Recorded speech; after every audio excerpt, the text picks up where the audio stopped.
Hey there, and welcome to This Explainer. If you've ever glanced at a modern map of Europe and wondered, how the solid borders of countries like Germany and Italy actually got there, well, you're in exactly the right place. Today, we're going to take a structured deep dive into how the 19th century map of Europe was radically redrawn. We're looking way past the dates and battles to figure out the actual blueprints behind these two massive nation-building projects. Okay, real quick, here's our game plan for today. First up, we'll look at a fragmented Europe, then unifying Germany, the state. After that, we'll switch to piecing together Italy. And finally, we'll wrap up with the legacy of unification. Let's get right to it. Section 1. A fragmented Europe. Dreams versus reality. Okay, let's dive into this. To really understand unification, you kind of have to completely forget the map of Europe as you know it today. Back in the early 19th century, modern nation-states literally didn't exist. The continent was just this messy patchwork of sprawling empires and tiny regional kingdoms. But people dreamed of something completely different. Take Frédéric Sourier's famous 1848 print, for example. It totally captures the utopian vibe of the era. He envisioned this world made up of democratic and social republics. Notice how the people, men and women of all classes, are marching in this long, peaceful train. They're offering homage to the Statue of Liberty, and crucially, they're grouped as distinct, unified nations identifiable by their own flags and costumes. It's a beautiful, super orderly dream of people naturally coming together. But it was just a dream. Because in reality, those dreamers were up against a very harsh baseline: absolutism. The shattered institutions of the old world didn't just vanish. In 19th century Europe, an absolutist government meant a system of rule with absolutely no restraints on its power. They were heavily monarchical, highly militarized, and super centralized. After Napoleon was defeated in 1815, this huge wave of conservatism swept across Europe, and these autocratic regimes had zero intention of letting liberal dreamers redraw their borders. That was the fortress nationalists actually had to break down. Moving on to Section 2, Unifying Germany, Economics, Iron, and Blood. So, the making of Germany. This was a highly authoritative, systematic, top-down takeover led by Prussia. But here's the fascinating part. Before the military marched, the merchants did. Listen to this incredible quote from economics professor Friedrich List back in 1834. He said, "The aim of the Zollverein is to bind the Germans economically into a nation." That's so interesting because it perfectly mirrors modern economic integration, like what we see with the European Union today. List realized that if you want to awaken national sentiment, a free economic system that fuses provincial interests together is actually the best way to do it. Money, quite simply, paved the way for borders to fall. And this economic theory quickly turned into an actual framework. The Zollverein, which was a customs union, was formed in 1834, driven by Prussia. Just imagine trying to do business when the measurement of a piece of cloth, which they called an L, was totally different in every single city. You'd get 54 centimeters in Frankfurt, but suddenly 65 in Nuremberg. It was a nightmare. The Zollverein abolished those frustrating obstacles. It eliminated massive tariff barriers and aggressively slashed the number of currencies from over 30 down to just 2. Add in a brand new railway network, and suddenly you have this massive wave of economic nationalism binding German interests together, way before true political unity was ever achieved.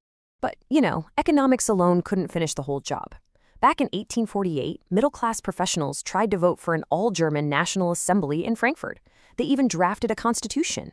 But that liberal initiative was violently repressed by the monarchy and the military. It totally failed. So Prussia just took over the movement, but they did it their way. Between 1864 and 1870, they fought 3 highly strategic wars over 7 years against Austria, Denmark, and France. And finally, on a freezing cold morning in January 1871, in the unheated Hall of Mirrors at Versailles, Prussian King William I was officially proclaimed the German Emperor. Now, the guy operating behind the curtain for all of this was Chief Minister Otto von Bismarck. He was the ultimate architect here. It is absolutely vital to understand that Bismarck didn't rely on grassroots rebellions or the utopian dreams of artists. Nope, he relied on cold, hard state power. The German nation-building process was a sheer demonstration of Prussian dominance, carried out by the might of the Prussian army and a strictly organized bureaucracy. Once they unified, they immediately set about modernizing the currency, banking, and legal systems. Honestly, it was a masterclass in top-down statecraft. Let's switch gears completely for Section 3. Piecing together Italy, a bottom-up, chaotic puzzle. And this brilliantly illustrates how wildly different Italy's story is. Forget the organized Prussian military machine. Italy is a much more chaotic narrative. In 1858, the Italian peninsula wasn't just divided, it was literally ruled by an assortment of foreign powers. The north was controlled by the Austrian Habsburgs, the center by the Pope, and the south by the Bourbon kings of Spain. Only one tiny state, Sardinia-Piedmont, was actually ruled by an Italian princely house. Even the language was fragmented into countless regional variations. So, turning this patchwork into a unified map required three very different personalities. The first pillar of Italian unity was Giuseppe Mazzini, the visionary. In the 1830s, Mazzini put together a coherent program for a unitary Italian republic. But because absolutist regimes violently crushed any dissent, he had to operate completely in the shadows, founding an underground secret society called Young Italy. Mazzini was relentlessly idealistic. He genuinely believed that God had intended nations to be the natural units of mankind, and his utopian vision inspired a whole generation of young folks to fight for a united republic instead of just settling for a patchwork of small kingdoms. But as we know, visions need practical execution. And that brings us to Chief Minister Cavour, the diplomat. Cavour is a fascinating contrast to Mazzini. He wasn't a Democrat, and he definitely wasn't a revolutionary. He was this wealthy, educated elite who actually spoke French much better than he spoke Italian. But Cavour was an absolute master of high-stakes geopolitical chess. He engineered a brilliant, tactful diplomatic alliance with France, which gave Sardinia-Piedmont the heavy military backing it needed to defeat the Austrian forces in the north in 1859. So the north was moving toward unity through elite diplomacy. But the South? The South needed boots on the ground. Enter Giuseppe Garibaldi, the fighter. After spending years in exile in South America, Garibaldi returned and led a massive armed volunteer force. His famous red shirts marched all the way down into South Italy and the Kingdom of the Two Sicilies. Through sheer charisma and revolutionary zeal, Garibaldi won the support of the local peasants and successfully drove out the Spanish rulers from the south. But here is where we find a tremendous historical irony, and I love this detail because it really grounds all this high-level politics in relatable human reality. Most of the Italian population at this time was completely unaware of any liberal nationalist ideology, mainly due to high illiteracy rates. The very peasant masses who heroically supported Garibaldi and did the actual fighting, they had never even heard of the word Italia. They went to war shouting for l'Italia, genuinely believing that l'Italia was King Victor Emmanuel's wife. It perfectly captures the messy, disconnected reality of this bottom-up revolution. And that brings us to our final part, Section 4. The legacy of unification.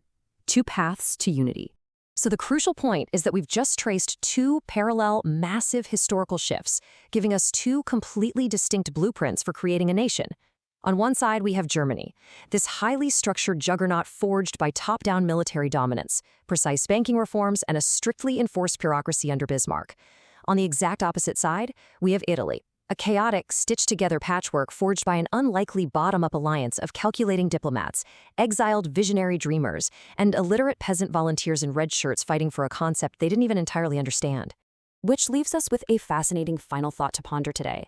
Looking at these two completely different paths, does true national unity ultimately come from the cold calculus of government treaties and state power? Or does it sprout from the shared hearts, chaotic rebellions, and utopian dreams of the people on the ground? Thank you so much for joining me on this explainer. Keep exploring these historical complexities, and I'll see you next time.